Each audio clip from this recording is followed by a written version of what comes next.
अस्सलाम वालेकुम एवरीवन। आज हम अपना टॉपिक शुरू कर रहे हैं defensive mechanism of the human body, जो कि हमारा माइक्रोबायोलॉजी का एक टॉपिक है बीएसएन सेमेस्टर 1 का।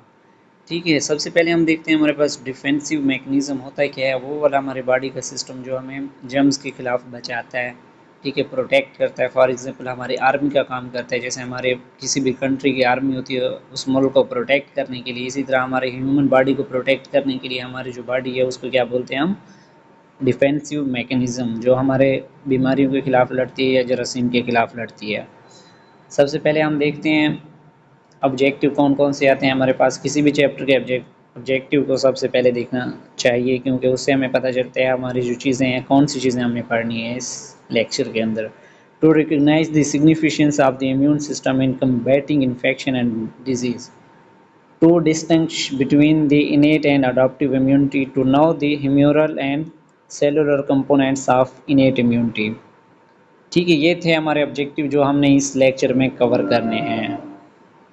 सबसे पहले हम देखते हैं हमारे पास एनाटॉमी क्या होती है, किस कौन सी चीज़ें हैं जिन पे हमारा इम्यून सिस्टम मुश्तमिल होता है। Immune system comprises cells and molecules with specialised role in defending against infection and invasion by other organism. हमारा जो इम्यून सिस्टम होता है वो डिफरेंट टाइप्स ऑफ सेल्स और मालिक्यूल्स होते हैं, उनके ऊपर मुश्तमिल होता है, जो क्या कर रहे होते हैं, हमें जर्म के खिलाफ या किसी भी बीमारी के खिलाफ हमें प्रोटेक्ट कर रहे होते हैं। Major component include the bone marrow and the lymphatic tissue. अगर इनके मेन सेंटर की बात कीजिए तो कौन कौन से होते हैं हमारे पास, एक बोन मैरो होती है और दूसरे हमारे पास लिम्फाइड टिश्यू होते हैं। Lymphoid tissue include thymus gland, spleen, lymph nodes, tonsil etc। ये जितने भी हमारे ऑर्गन है ये क्या कौन से होते हैं हमारे पास, लिम्फेटिक होते हैं, जिसको हमारे मतलब डिफेंसिव सिस्टम में किरदार अदा कर रहे होते हैं, जिसमें हमारा थैमस ग्लैंड आ जाता है, लिम्फ नोड आ जाते हैं, स्प्लीन आ जाती है, टॉन्सिल्स पाए जाते हैं। इनके किरदार आगे देखते हैं एक एक करके। ये हमारी पूरी बॉडी का मतलब कहाँ कहाँ पे कौन कौन सी लोकेशन पे कौन कौन से हमारे डिफेंसिव ऑर्गन पाए जाते हैं जो प्रोटेक्ट कर रहे होते हैं हमारे हमें। इम्यूनिटी, सबसे पहले हम देखते हैं हमारे पास इम्यूनिटी क्या होती है। The term immunity has come to the mean the protection from disease and more specially infection disease, the collective coordinated response of the cells and the molecules the immune system is called the immune response. सबसे पहले हम देखते हैं हमारे पास immunity क्या होता है। Immunity जो लफ्ज़ है वो किससे है, मतलब उसका मतलब है प्रोटेक्ट करना किसी भी बीमारी से, ज़्यादातर किन कौन सी चीज़ों से, जो हमारे इन्फेक्शन वाली बीमारियाँ होती हैं उनसे बचना।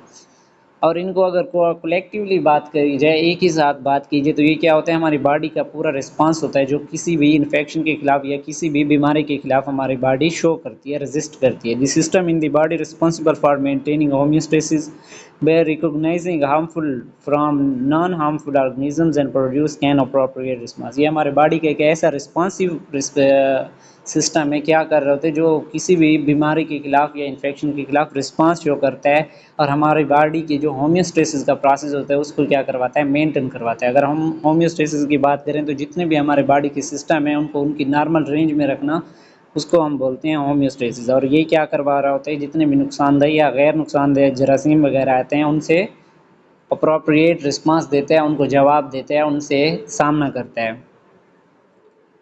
Immune system is clearly essential for survival. It constantly depend the body against bacteria, virus and other foreign substances it encounters। ठीक है, ये जो भी हमारा इम्यून सिस्टम है वो हमें ज़िंदा रहने के लिए लाजमी है। अगर किसी बंदे के पास इम्यून सिस्टम नहीं है तो वो बंदा सर्वाइव नहीं कर सकता। इसी तरह ठीक है, ये हमें किसी भी चीज़ से, बैक्टीरिया हो गए, वायरस हो गई या कोई भी दूसरी चीज़ें, उनसे प्रोटेक्ट कर रहा होता है और उनको ख़त्म कर रहा होता है। It also defend against abnormal cells and molecules that periodically develop in the body such as cancer cells. और ये हमें उन अब नॉर्मल सेल्स जो हमारे बॉडी के अंदर बन रहे होते हैं, जो हमारे किसी भी डिफेक्ट की वजह से बनते हैं, उनसे भी बचाता है। फॉर एग्जांपल जैसे हमें कैंसर के सेल हो जाते हैं, उससे भी हमारी अपनी इम्यूनिटी जो है वो लड़ रही होती है, फाइट कर रही होती है। उसके बाद आ जाते हैं हमारे पास ल्यूकोसाइट्स। ल्यूकोसाइट्स की बात कीजिए तो ये हमारे पास ब्लड सेल्स होते हैं जिनको हम WBCs भी बोलते हैं। ठीक है, important function in the defence and immunity. और इनके मेन किरदार क्या होते हैं हमारे पास, हमारे बॉडी के डिफेंस सिस्टम को बनाने में या इम्यूनिटी में। Leukocytes are the largest blood cell, और ये हमारे सबसे बड़े ब्लड सेल पाए जाते हैं। They contain nucleus and some have granules in their cytoplasm. अगर इनकी एनाटॉमी की बात कीजिए तो ये क्या होते हैं, इनके अंदर न्यूक्लियस भी होता है और कुछ के अंदर क्या होते हैं, ग्रेनुअल्स होते हैं, छोटे छोटे दाने होते हैं उनके साइटोप्लाज्म में। टू मेन टाइप्स होती हैं इनकी। क्या होती हैं हमारे पास? ग्रेनुलोसाइट्स, मतलब जिनके अंदर दाने दाने टाइप पाए जाते हैं, और एक एक ग्रेनुलोसाइट्स, उसमें क्या होते हैं हमारे पास, मतलब कोई दाने वगैरह कुछ भी नहीं पाए जाते। ग्रेनुलोसाइट्स की बात कीजिए तो इनको क्या बोलते हैं हम? पॉलीमॉर्फोन्यूक्लियर भी बोलते हैं, जिसमें हमारे पास न्यूट्रोफिल्स, जीनोफिल्स और बीजोफिल्स आ जाते हैं। उसके बाद आ जाते हैं हमारे पास एक ग्रेनुलोसाइट्स, उसमें कौन से आ जाते हैं हमारे पास? मोनोसाइट्स या लिम्फोसाइट्स। इनको आगे हम वन बाय वन देखते हैं। उसके बाद आ जाते हैं हमारे पास ग्रेनुलोसाइट्स की बात कीजिए तो ये क्या होते हैं हमारे पास? पॉलीमॉर्फोन्यूक्लियर लिकोसाइट्स एंड ड्यूरिंग ग्रेनुलो ग्रेनुलोपोसिस, ये क्या करते हैं, मतलब इनके जो प्रोसेस बनने का प्रोसेस होता है इसको हम ग्रेनुलोपोसिस बोलते हैं। They follow a common line of development through myeloblast myeloblast to myelocyte before differentiating into three types. ठीक है, ये जब बन रहे होते हैं तो इनका क्या होता है? मेलोब्लास्ट से बनते हैं, या जो मेलोसाइट्स होते हैं उनसे ये बनते हैं, जो डिफरेंट होते हैं। मेलोसाइट्स की बात कीजिए तो हमारे पास दो टाइप टर्म होती हैं, एक स्टेम सेल्स और एक मिलाइड सेल। मिलाइड सेल जो होते हैं हमारे लिम्फेटिक सिस्टम बनाते हैं, और स्टेम सेल क्या बनते हैं? हमारे दूसरे जो ब्लड सेल्स होते हैं उनको बनाता है। All granulocytes have multi-lobed nuclei in their cytoplasm। जितने भी हमारे ग्रेनुलोसाइट्स होते हैं इनके अंदर क्या होता है? इनका जो न्यूक्लियस होता है वो मल्टी लोब्ड होता है, उनके डिफरेंट टाइप के लोब बने होते हैं, साइडें बनी होती हैं, जैसे कि आपको शक्ल में भी नज़र आ रहा है। लिम्फोसाइट एक सर्कल टाइप नज़र आ रहा है उसका, मोनोसाइट का भी एक किडनी शेप का नज़र आ रहा है। जीनोफिल के दो हैं, पेयर बन रहे हैं, बीजोफिल के भी पेयर नज़र आ रहे हैं हमें, और न्यूट्रोफिल के भी अलग अलग चीज़ें नज़र आ रही हैं तस्वीर में। उसके बाद न्यूट्रोफिल की बात की जाए तो ये क्या होते हैं हमारे पास? Small fast and active scavengers protect the body against bacterial invasion and remove dead cells and debris from damage tissue. इनके क्या होते हैं? ये छोटे से होते हैं, मतलब ये बहुत ही एक्टिव होते हैं, जो हमारी बॉडी के कोई भी बैक्टीरिया वगैरह इंटर हो रहा होता है उससे प्रोटेक्ट कर रहे होते हैं, और हमारी बॉडी के अंदर कोई इन्फेक्शन होता है उससे जो डेड सेल हो जाते हैं, जिसको हम डेब्रिस बोलते हैं, पस भी बोलते हैं, उनको भी क्या करवाते हैं? रिमूवल करवाते हैं। Highly mobile and squeeze through the capillary wall in the affected area. ठीक है, ये मूवमेंट कर सकते हैं और squeeze through the capillary wall in the affected area, जो उससे कैपिलरी से निकल के उस एरिया में आ जाते हैं जहाँ पे कोई इन्फेक्शन होता है। न्यूक्लियर करेक्टिकली कम्प्लेक्स, और इनका न्यूक्लियस क्या होता है? कम्प्लेक्स होता है। लाइव वन एवरेज 6 to 9, और ये 6 से 9 घंटे मतलब ब्लड के अंदर ही रहते हैं। प्रोफेशनल फेगोसाइट्स, फेगोसाइट का कौन से सेल्स होते हैं? जो किसी भी फॉरेन मटेरियल को क्या करते हैं? इनगल्फ कर लेते हैं, निगल लेते हैं, ख़त्म करते हैं। ये भी इनका फंक्शन भी है। प्रोफेशनली ये क्या होते हैं हमारे पास? फेगोसाइट्स होते हैं। उसके बाद हमारे पास जीनोफिल्स आ जाते हैं। Eosinophils are less active than the neutrophils. ये न्यूट्रोफिल से क्या होते हैं? लेस एक्टिव होते हैं। Specialised roles appear to be in the elimination of the parasite, और इनका ज़्यादा किरदार किस में होता है? जितने भी हमारे पैरासाइट आते हैं बाहर से, कीड़े वगैरह कोई भी हमारी बॉडी के अंदर प्रोडक्शन होती है तो उनको एलिमिनेट करना, ख़त्म करना इनका काम होता है। Certain toxic chemical stored in their granules, जो इनके ग्रेनुल्स होते हैं उनके अंदर कुछ टॉक्सिक जहरीले केमिकल भी स्टोर किए होते हैं। Often found at the site of allergic inflammation. अगर कोई चीज़ हमें काट लेती है, फॉर एग्जांपल मच्छर ने काटा है, तो वहाँ पे जो एलर्जिक रिएक्शन होती है ज़्यादातर ये वहाँ पे आ जाते हैं। Asthmatic airway and skin allergies, अगर किसी बंदे को क्या है अस्थमा वगैरह, तो उस जगह पे भी पाए जाते हैं, एयरवे में पाए जाते हैं हमारे। उसके बाद हमारे पास बेजोफिल्स आ जाते हैं, closely associated with allergic reaction. ये भी क्या करवा किरदार अदा करते हैं? एलर्जिक रिएक्शन में किरदार अदा करते हैं। फॉर एग्जांपल इन्फ्लामेशन वगैरह जब भी होती है। Granules packed with heparin and histamine that increase capillary permeability during inflammation. ठीक है, इनके ग्रेन्यूल्स के अंदर हेपरिन और हिस्टामिन, ये दोनों चीज़ें पाई जाती हैं, जिसकी वजह से ये क्या करते हैं? अपनी ब्लड की स्ट्रीम से निकल के, ब्लड की कैपिलरीज से निकल के ये बाहर आते हैं और इन्फ्लामेशन काज करते हैं। Mast cells are similar in appearance and function to be basophils. Mast cell की बात की जाए तो इनकी भी शक्ल इनकी जितना होती है और इनका फंक्शन भी सेम ही होता है जैसे हमारे पास बेसोफिल्स का है। उसके बाद आ जाते हैं हमारे पास ग्रेनुलोसाइट्स खत्म हुए, अब एक ग्रेनुलोसाइट्स जिनके अंदर मतलब ग्रेनुल्स नहीं पाए जाते। Monocytes and lymphocyte make up 25 to 50% of the total leucocyte. ये एमसीक्यूज के हिसाब से भी हमारे लिए इंपॉर्टेंट हो सकता है। तकरीबन ये कितना होता है? 25 से 50% होता है। ठीक है, have a large nucleus and no cytoplasmic granules. ठीक है, इनका एक न्यूक्लियस तो होता है, ठीक है, लेकिन उसके अंदर क्या होते हैं? ग्रेन्यूल्स नहीं होते, छोटे छोटे दाने नहीं होते। ये कंपेयर में भी आप देख सकते हैं। ये जो साइड वाले हैं ये दो, ये क्या है हमारे पास? समूथ है, इनके अंदर कोई हमें दाने वगैरह नज़र नहीं आ रहे, लेकिन उन तीनों को देखें तो उसके अंदर क्या है? हमें दाने शो हो रहे हैं। उसके बाद मोनोसाइट्स आ जाते हैं। ठीक है, largest of the white blood cell, ये हमारे डब्ल्यूबीसी के सबसे बड़े सेल्स होते हैं। एक्टिवली मोटाइल एंड फैगोसाइटिक, ये मूवमेंट भी कर सकते हैं और ये इनगल्फ करते हैं। Some circulate in the blood, other migrate into the tissue where they develop into the macrophages. ठीक है, कुछ क्या करते हैं हमारे पास ब्लड के अंदर माइग्रेट कर रहे होते हैं, आगे पीछे हो रहे होते हैं, और कुछ क्या करवाते हैं मैक्रोफेजेस का काम कर रहे होते हैं, ठीक है, वो बना रहे होते हैं। Both type of the sales produce interleukin 1, और ये क्या कर रहे हो, इंटरल्यूकिन का केमिकल होते हैं वो प्रोड्यूस कर रहे होते हैं, विच एक्ट ऑन, आगे वो देखते हैं। एक्ट ऑन हाइपोथैलेमस, जो क्या करवाते हैं, हमारा जो हाइपोथैलेमस होता है ब्रेन का पार्ट, वहाँ पे राइज इन बॉडी टेम्परेचर, और ये हमारे बॉडी के टेम्परेचर को बढ़ाने के लिए भी इस्तेमाल होता है। Stimulate the production of some globulins by liver, और लीवर के जरिए हमारी जो ये कौन सी प्रोटीन, ग्लोबुलिन, ये भी खारिज करवाते हैं। Enhance the production of the activated T lymphocyte, जो हमारे टी लिम्फोसाइट होते हैं उनकी प्रोडक्शन को भी बढ़ाते हैं। दी मोनोसाइट्स मैक्रोफेजेस सिस्टम, अगर मोनोसाइट के मैक्रोफेजेस सिस्टम को देखें जी तो वे कैसे काम करते हैं। Some macrophages are mobile whereas others are fixed, providing effective defence at the key body location. ठीक है, हमारे पास ये मैक्रोफेजेस वगैरह जो होते हैं ये क्या करते हैं, मूवमेंट कर सकते हैं, और ये कुछ क्या होते हैं एक ही जगह पे रहते हैं, ताकि ये कोई भी मतलब स्किन हो गया, हमारे पास म्यूकोसल मेम्ब्रेन हो गया है, अगर वहाँ से हमारे जर्म वगैरह एंट्री मारते हैं तो ये उनको रोकने के लिए होते हैं। मैक्रोग्लिया इन द ब्रेन, जैसे हमारे पास मैक्रोग्लिया होते हैं, ये भी क्या होते हैं, हमारे पास मैक्रोफेजेस होते हैं जो प्रोटेक्ट कर रहे होते हैं। कफर सेल इन द लिवर, ये different type of the macrophages हैं जो हमारे डिफरेंट आर्गन में पाई जाते हैं। ठीक है, ये आपको आने चाहिए। कफर सेल कहाँ पे होते हैं, हमारे पास लिवर में होते हैं। एलिव्युलर मैक्रोफेजेस कहाँ होते हैं, लंग्स में, और ओस्टियोक्लास्ट हमारी बोन में पाए जाते हैं। उसके बाद आ जाते हैं हमारे पास lymphocyte. Lymphocytes are smaller than monocytes and have large nucleus. ठीक है, ये छोटे छोटे होते हैं, लेकिन ये मोनोसाइट से क्या होते हैं, छोटे होते हैं, लेकिन इनके न्यूक्लियस ज़्यादा होता है। Lymphocyte develop from pluripotent stem cells in the red bone marrow. ये स्टेम सेल जो होते हैं हमारे पास वो अभी जो डिवाइड हो रहे होते हैं रेड बोन मैरो में, वहाँ से ये बनते हैं। सर्कुलेट इन द ब्लड, ये भी ब्लड के अंदर सर्कुलेट होते हैं। Great number in lymphoid tissue, और इनके नंबर क्या होता है, लिम्फाइड टिश्यू जितने भी हैं हमारे पास, फॉर एग्जांपल स्प्लीन्स है, टॉन्सिल्स है, जो हमने प्रीवियस स्लाइड्स में पढ़े हैं उसमें ज़्यादा तादाद में पाए जाते हैं। ये हमारे पास क्या है, लिम्फाइड टिश्यू है, जिसमें हमारा थैमस आ जाता है हमारे पास। फिर लिम्फाइड स्टेम सेल्स होते हैं, ये प्रोफरेट होके ये क्या बनते हैं, जाके हमारे थैमस में, फिर इनको टी सेल, वहाँ से ये मिच्योर होके टी सेल बनते हैं।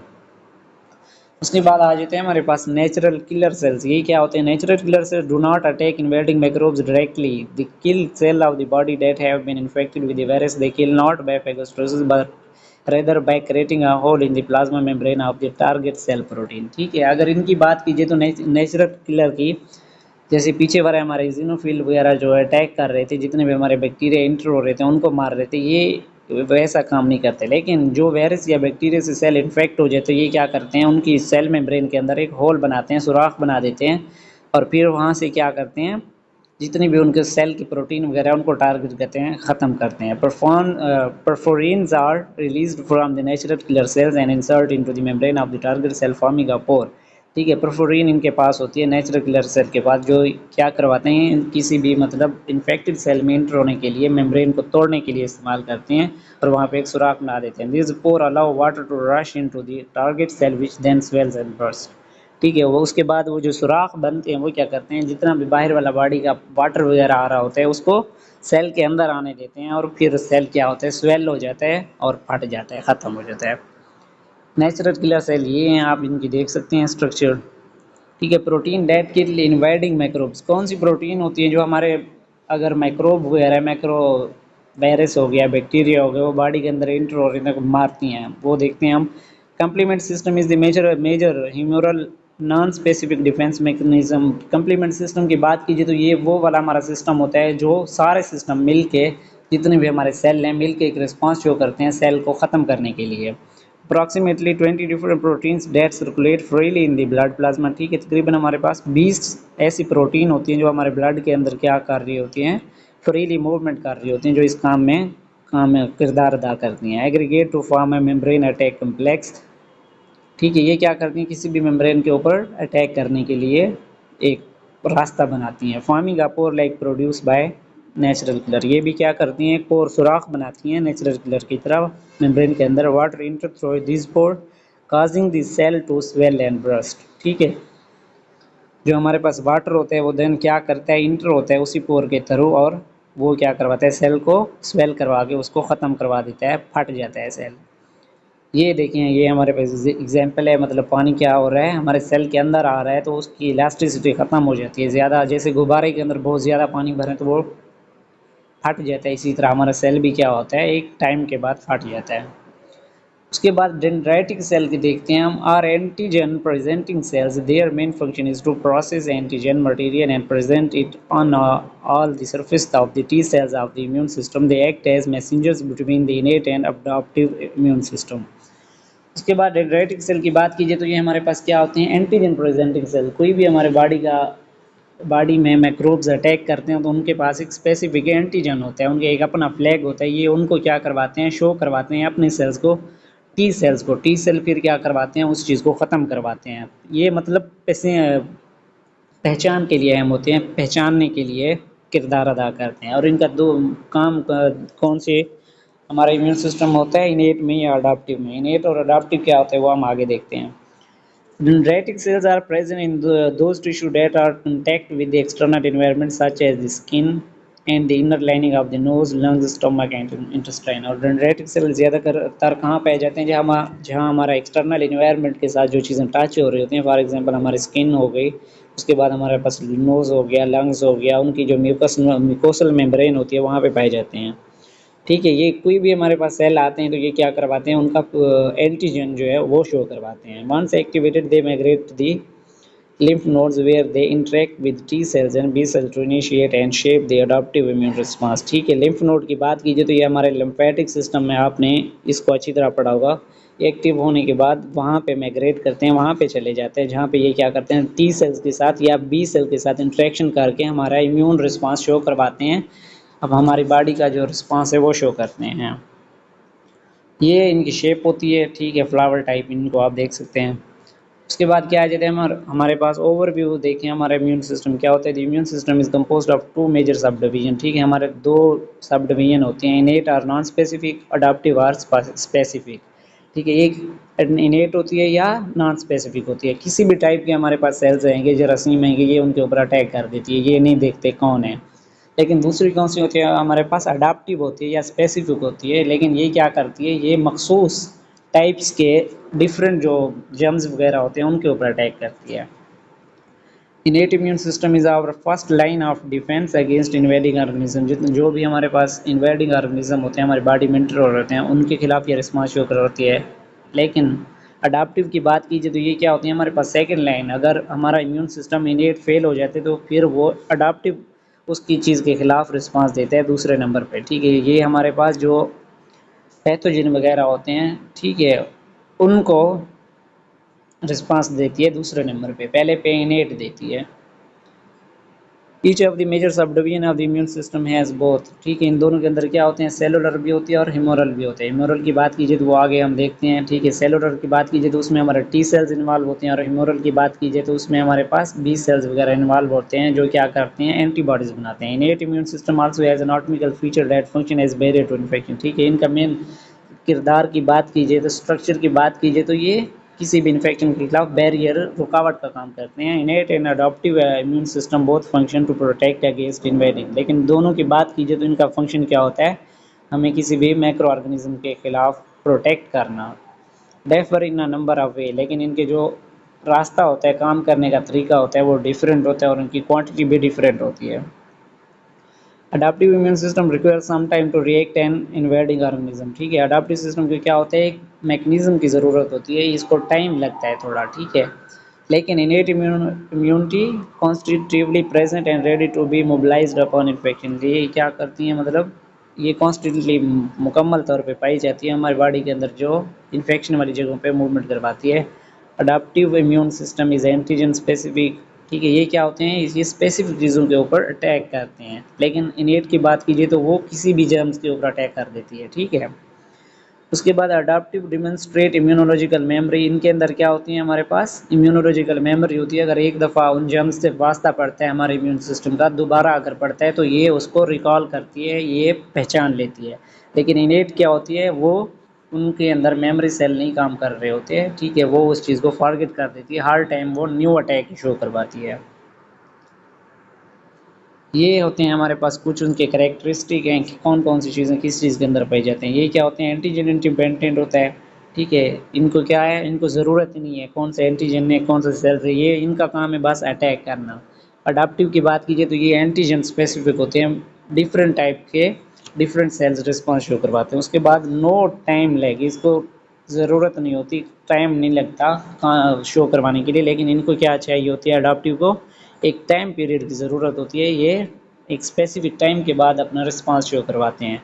नो इम्यूनोलॉजिकल मेमोरी, इनके अंदर क्या होती है, नेट के अंदर कोई इम्यूनोलॉजिकल मेमोरी नहीं होती, कोई भी बीमारी होती है तो ये उनको याददाश्त नहीं रखते उनके बारे में।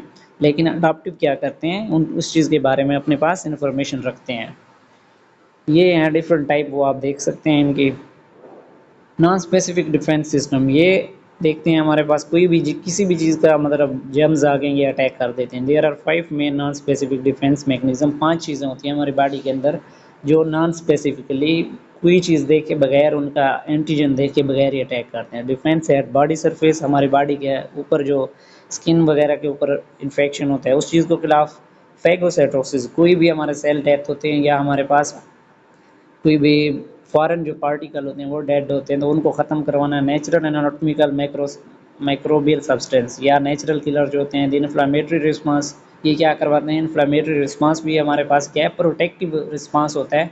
कोई भी चीज़ आपको बिट करती है या बाइट करती है काटती है तो ये उसकी चीज़ के खिलाफ क्या करवाती है, रिस्पांस शो करवाती है। इम्यूनोलॉजिकल सर्विलेंस, या हमारे पास इम्यूनोलॉजिकल जो सेल्स होते हैं वहाँ पर भी वो भी नॉन स्पेसिफिक चीज़ें शो करवाते हैं। फॉर एग्जांपल टॉन्सल्स हो गए, स्प्लीन हो गए, लिम्फ नोड हो गए।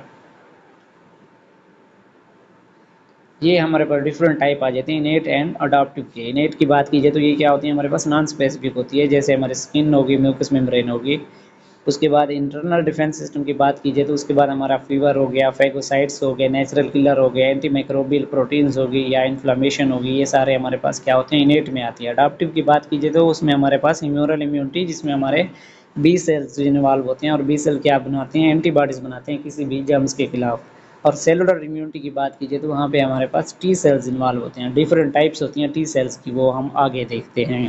ठीक है। उसके बाद हमारे पास क्या है, एनाटॉमिकल बैरियर की बात कीजिए तो ये हमारे पास क्या होती हैं, मैकेनिकल फैक्टर होते हैं हमारे पास कुछ, act as our first line of defence against invading organism. जो भी हमारे पास जर्म्स आ रहे हैं उनके खिलाफ फर्स्ट लाइन का काम करते हैं। Epithelial surface form of physical barrier, जो हमारे स्किन का एपिथेलियल सरफेस है वो भी एक फिजिकल बैरियर है। Impermeable to most infection agent, जो क्या करता है, बहुत सारे इन्फेक्शन को अलाउ नहीं करता हमारी बॉडी के अंदर जाने की। ये है हमारे पास एपिथेलियल की स्ट्रक्चर। उसके बाद मैकेनिकल फैक्टर फर्स्ट की बात की तो क्या होता है, movement due to ciliary peristalsis help to keep air passages and gastrointestinal tract free from microbes. हमारे आपको पता है हमारे जो आंतें वगैरह होती हैं, इंटेस्टाइन्स होती हैं, या हमारे क्या है उसके अंदर सीलिया वगैरह पाए जाते हैं, जो क्या करवा रहे होते हैं, मूवमेंट करवा रहे होते हैं डिफरेंट टाइप्स को, ताकि वहाँ पे अगर हमारे आते हैं या कोई भी हमारे मतलब एयर वे है, पैसेज है, वहाँ पे क्या सीलिया वगैरह मूवमेंट करवाते हैं ताकि जर्म्स वगैरह को किल कर सकें या उनको रुकने ना दें। Flushing action of the tears and saliva help prevent from the infection of the I and mouth. इसी तरह हमारी आंखों और सलाइवा के अंदर भी हमारे पास डिफरेंट टाइप के एमाइलेज वगैरह पाए जाते हैं, ठीक है, जो क्या करते हैं, हमारी बॉडी को प्रोटेक्ट करवा रहे होते हैं। The trapping action of the mucus protect the lungs. इसी तरह अगर हम म्यूकस की बात करें तो डस्ट जाती है या हमारे पास फॉरेन पार्टिकल जाते हैं तो ये क्या करवाती है, उनको ट्रैप कर लेती है, पकड़ लेती है, ताकि हमारे लंग्स उस चीज़ से सेव रहें। उसके बाद केमिकल फैक्टर की बात कीजिए तो वो क्या था, हमारे पास फिजिकल था, एनाटॉमिकल था। अब केमिकल है, डिफरेंट केमिकल इस्तेमाल होते हैं जो हमारी बॉडी को प्रोटेक्ट करते हैं। Lysozyme and phospholipase found in tear, saliva and nasal secretion can break down the cell wall of the bacteria and destabilize bacterial membrane। ये हमारे पास lysozyme, phospholipase और ये हमारे टीयर या सलाइवा के अंदर पाए जाते हैं, ठीक है, या नेजल सिक्रेशन के अंदर। ये क्या करते हैं, हमारे पास कोई भी बैक्टीरिया वगैरह आता है तो उसकी सेल मेम्ब्रेन को ख़त्म करवा देते हैं, मार देते हैं, ताकि ये हमारे बॉडी के अंदर इंटर ना हो। Low pH of sweat and gastric secretion prevent growth of bacteria. इसी तरह अगर हम अपने पसीने वगैरह की बात करें तो उसकी पीएच कम होती है, या हमारी जो गैस्ट्रिक सिक्रेशन होती हैं, इंटर स्टमक के अंदर सिक्रेशन शो हो रही होती हैं, वो क्या करवाती हैं, उनके पीएच लो होने की वजह से वो तेज़ाबियत में की फॉर्म में होती हैं, जो बैक्टीरिया वगैरह को क्या करते हैं, किल कर देती हैं। उसके बाद बायोलॉजिकल फैक्टर की बात कीजिए तो ये क्या होते हैं, हमारे पास नॉर्मल फ्लोरा। नॉर्मल फ्लोरा हमारी बॉडी का वो वाला सिस्टम है, माइक्रो ऑर्गेनिज्म है, जो क्या करते हैं हमारे लिए फ़ायदेमंद होता है, ठीक है, हमें नुकसान नहीं पहुंचा रहा होता, ये होता है, ये भी माइक्रो ऑर्गेनिज्म है, ठीक है, ये भी बैक्टीरिया वगैरह होते हैं, लेकिन ये हमें फ़ायदा पहुंचाते हैं, नुकसान नहीं पहुंचाते हैं। उल्टा अगर कोई बैक्टीरिया वगैरह जो हमारे लिए हार्मफुल होते हैं, नुकसानदेह होते हैं, उनके खिलाफ भी ये काम करते हैं। इसी तरह ये जीआईटी वगैरह में भी पाए जाते हैं, हमारे माउथ में भी पाए जाते हैं और बॉडी के बाहर वाले सरफेस पे भी पाए जाते हैं। आपने नॉर्मल फ्लोरा को हमेशा याद रखना है, ये क्या होते हैं हमारी बॉडी के लिए बेनिफिशियल होता है। अब हमारी शुरू होती है सेकंड लाइन ऑफ डिफेंस। जब हमारी फर्स्ट लाइन ऑफ डिफेंस अब किसी हमारी बॉडी को प्रोटेक्ट करने में फेल हो जाती है, जिसमें हमारी स्किन वगैरह थी, म्यूकस मेम्ब्रेन थी, ये चीज़ें फेल हो जाती हैं, तो उसके बाद हमारे पास second line of defence start होती है। If a pathogen is able to get past the body first line of defence and infection start, the body can rely on its second line of defence, ठीक है। उसके बाद क्या होती है हमारे पास फर्स्ट लाइन ऑफ डिफेंस को अगर उसने पास करा दिया है, तो उसके बाद हमारे सेकंड लाइन ऑफ डिफेंस से उसका सामना करना पड़ता है, वो उससे लड़ती है। सेकंड लाइन ऑफ डिफेंस में कौन सी चीज़ें हमारे पास पाई जाती हैं वो देखते हैं। हमारे पास सबसे पहले क्या होता है, fever cause by 1L the fever high temperature kill invader by denaturing their protein, ठीक है। फीवर में क्या होते हैं हमें पता है, हमें बहुत ज़्यादा बुखार हो रहा होता है, हीट होती है, तो हीट ज़्यादा होने की वजह से क्या करते हैं, जितने भी हमारे पास इन्वेडर्स होते हैं, जो भी हमारे पास माइक्रोब्स इंटर हो रहे होते हैं, वो क्या करते हैं, उनके प्रोटीन को ख़त्म करवाना शुरू कर देती है, तोड़ना शुरू करवा देती है। Heat increase temperature inhibit the growth of the antigen और माइक्रोबियल प्रोलिफरेशन। ये क्या करती है, जब हीट बढ़ जाती है, टेम्परेचर बढ़ जाता है, तो जो माइक्रो ऑर्गेनिज्म का एंटीजन वगैरह होता है उसकी जो डिवीजन हो रही होती है, वो क्या कर देती है, रोक देते हैं। उसके बाद पेन आ जाता है। पेन की बात कीजिए तो पेन हमारे लिए क्या होता है, फ़ायदेमंद है। कि कोई भी इन्फेक्शन वगैरह शो होता है तो ये हमें प्रोटेक्ट करवाता है। Due to mainly tissue destruction and to a lesser extent swelling, ठीक है। ये हमें किस चीज़ के बारे में बता रहा होता है, ताकि हमें कोई भी इन्फेक्शन के खिलाफ हमें पता चल सके कि हमारी बॉडी की ये चीज़ ख़राब है या वहाँ पे ब्लीडिंग हो रही है। फॉर एग्जांपल अगर हमें कहीं ब्लीडिंग हो रही है तो पेन नहीं होता, तो हमें पता ही नहीं चलेगा। इसलिए कहते हैं, मतलब पेन हमारे लिए क्या होता है, फ़ायदेमंद है। उसके बाद इन्फ्लेमेशन आ जाती है। इन्फ्लेमेशन की बात कीजिए तो ये क्या होते हैं हमारे पास, कोई भी किसी भी इन्फेक्शन के खिलाफ एक पॉजिटिव रिस्पांस है जो हमारी बॉडी उस चीज़ के खिलाफ देती है। इसमें क्या होते हैं, हमारे पास एक केमिकल होता है हिस्टामिन, वो रिलीज़ होता है। उसकी वजह से क्या होता है, हमारी जो कैपिलरी वगैरह होती हैं उनकी परमिएबिलिटी में बढ़ जाती है, ठीक है। वह उसकी वजह से हमारे जो ल्यूकोसाइट्स वगैरह होते हैं या दूसरे ब्लड सेल्स होते हैं, फैगोसाइट वगैरह, वहाँ से निकल के उस जगह पे आ जाते हैं। प्लेटलेट भी मूवमेंट करते हैं। अगर वुंड वगैरह है तो वहाँ पे वो क्या करवाते हैं, प्लेटलेट भी आते हैं ताकि उस चीज़ को कवर कर सकें। उसके बाद स्वेलिंग आ जाती है due to passage of the plasma from the blood stream into the damage tissue. इसमें क्या होता है, हमारी जो ब्लड स्ट्रीम होती है, ब्लड की वेसल्स होती हैं, वहाँ से प्लाज्मा निकल जाता है, ठीक है। प्लाज्मा आपने ब्लड में अच्छी तरह पढ़ा होगा, ठीक है। वहाँ से वो निकल के हमारे टिश्यू लेवल में आ जाता है, जिसकी वजह से क्या होती है, स्वेलिंग होती है। उसके बाद सेकेंड लाइन ऑफ डिफेंस की बात कीजिए तो इन्फ्लेमेटरी रिस्पांस देखते हैं, prevents spread of the harmful agent to adjacent tissues, promote tissue repair, release chemical mediators to attract phagocytes and stimulate third line of immune response, ठीक है। ये क्या करता है, जितने भी हमारे पास हार्मफुल चीज़ें होती हैं उन चीज़ों से हमें प्रोटेक्ट करवा रहा होता है और हमारे जो टिश्यू ख़राब हुए हैं उनको रिपेयर करवा रहा होता है। और ये क्या करते हैं, हमारे पास कुछ केमिकल्स होते हैं उनको रिलीज़ करवाता है, जो जिसकी वजह से क्या होते हैं, फैगोसाइट्स वगैरह होती है या हमारी जो थर्ड लाइन ऑफ डिफेंस है वो एक्टिव होती है। फैगोसाइट्स की बात कीजिए तो engulf pathogens and contribute immune response. ये जितने भी हमारे पास पैथोजेंस होते हैं, पैथोजेंस की बात कीजिए तो वो वाले माइक्रो ऑर्गेनिज्म जो हमें बीमारी काज करते हैं उनको पैथोजन बोलते हैं, उनको मारने के लिए इस्तेमाल होते हैं। और ये हमारे डिफरेंट सेल्स होते हैं। फैगोसाइटोसिस वो वाला प्रोसेस जिसमें क्या होता है, किसी भी सेल्स को, डेड सेल को या माइक्रोब्स को मारा जाता है और उनको खाया जाता है, वो फैगोसाइटोसिस होता है। उसके बाद मैक्रोफेजेस आ जाते हैं। आप phagocytic cell found in the liver, spleen, brain and lungs travel to all area of the body final and eat pathogen। जितने भी कहीं पे भी लीवर में, स्प्लीन में, ब्रेन में हमारे ये मैक्रोफेजेस पाए जाते हैं। अगर किसी भी बॉडी के पार्ट में अटैक होता है, माइक्रो ऑर्गेनिज्म वगैरह आते हैं, तो ये वहाँ आके उसको क्या करते हैं, ईट करते हैं, खा जाते हैं। उसके बाद आ जाते हैं हमारे पास एंटी माइक्रोबियल प्रोटीन। कुछ हमारे पास प्रोटीन्स भी होती हैं जो हमारी सेकंड लाइन ऑफ डिफेंस का काम करती हैं। For example interferon protein released by virus infected cells that protect uninfected cells from viral overtake, ठीक है। ये क्या होती है हमारे पास, ये वो वाली प्रोटीन है जो एक वायरस से रिलीज़ करता है इनको, that protect uninfected cells from viral overtake. ठीक है, जो हमारे अनइन्फेक्टेड सेल्स होते हैं, एक तो इन्फेक्टेड हो गए हैं, जो अनइन्फेक्टेड सेल्स हैं ये उससे बचा रही होती है ताकि वायरस यहाँ तक ना पहुँचे। कंप्लीमेंट सिस्टम क्या होता है, जो हमने पहले बात की, lysis microbes enhances phagocytosis by opsonization and intensifies inflammatory and immune response. ये क्या करवाता है, जितने भी माइक्रोब वगैरह हैं उनकी तोड़ फोड़ करवाता है, लाइसिस करवाता है, ख़त्म करवाता है, और फाइकोसाइटोसिस का जो प्रोसेस होता है उसको क्या करवाता है, बढ़ा देता है, और जो हमारा इन्फ्लामेटरी रिएक्शन होता है उसको तेज़ करवाता है। फाइकोसाइटोसिस की बात कीजिए तो macrophages and neutrophils migrate to site of inflammation. जहाँ पे इन्फ्लामेशन होती है, जहाँ पे इन्फेक्शन होते हैं, ये उस जगह पे आते हैं और क्या करते हैं, उस इन्फ्लामेशन वाले जो डेड सेल होते हैं उनको खा जाते हैं। फाइकोसाइटोसिस आकर इन 5 फेजेस। फाइकोसाइटोसिस की बात कीजिए तो क्या होती है, 5 टाइप में होती है। क्या होती है, कीमोटॉक्सिस। इसमें क्या होता है, हमारे पास केमिकल्स रिलीज किए जाते हैं, एडहेरेंस, उसके बाद क्या थोड़ा इंट्री की जाती है, इंजेक्शन, उसके बाद उस चीज़ को इनगल्फ किया जाता है, फिर क्या करते हैं, जो चीज़ उन्होंने इनगल्फ की है, खाई है, उसको डाइजेशन की जाती है एंड किलिंग, उसके बाद उसको ख़त्म कर दिया जाता है। ये फैगोसाइटोसिस का प्रोसेस होता है, ये आप देख लीजिएगा खुद ही। ठीक है, ये हमारे पास फैगोसाइटोसिस है। फॉर एग्जांपल हमारे पास एक चीज़ क्या है, सबसे पहले उसको क्या है, इंटर किया जाता है, उस चीज़ को केमिकल में मतलब डाला जाता है, इनगल्फ किया जाता है।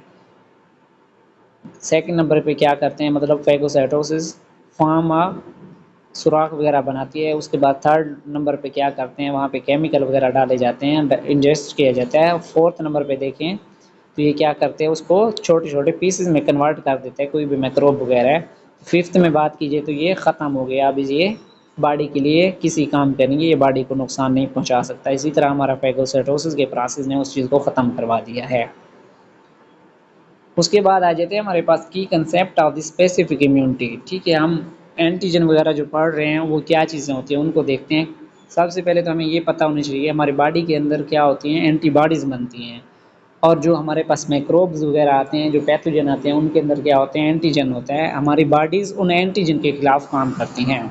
एंटीजन और immunogens are substances foreign to the host that can stimulate an immune response. कोई भी चीज़ हमारे पास, फॉर एग्जांपल कोई बैक्टीरिया वगैरह इंटर होता है तो एंटीजन वो शो करवाता है, जिसके बदले में हमारी बॉडी क्या एक रिस्पांस शो करवाती है। This foreign molecules are recognised by receptor on immune cells protein called antibodies और इम्यूनोग्लोबुलिन्स। उसके बदले में हमारी बॉडी क्या करवाती है, एक अपना रिस्पांस शो करवाती है, किसकी फॉर्म में, एंटीबॉडीज़ की फॉर्म में है, या उनको हम इम्यूनोग्लोबुलिन्स भी बोलते हैं, जिसमें हमारी आईजीजी, आईजीए, आईजीएम, आईजीडी ये सारी आ जाती हैं।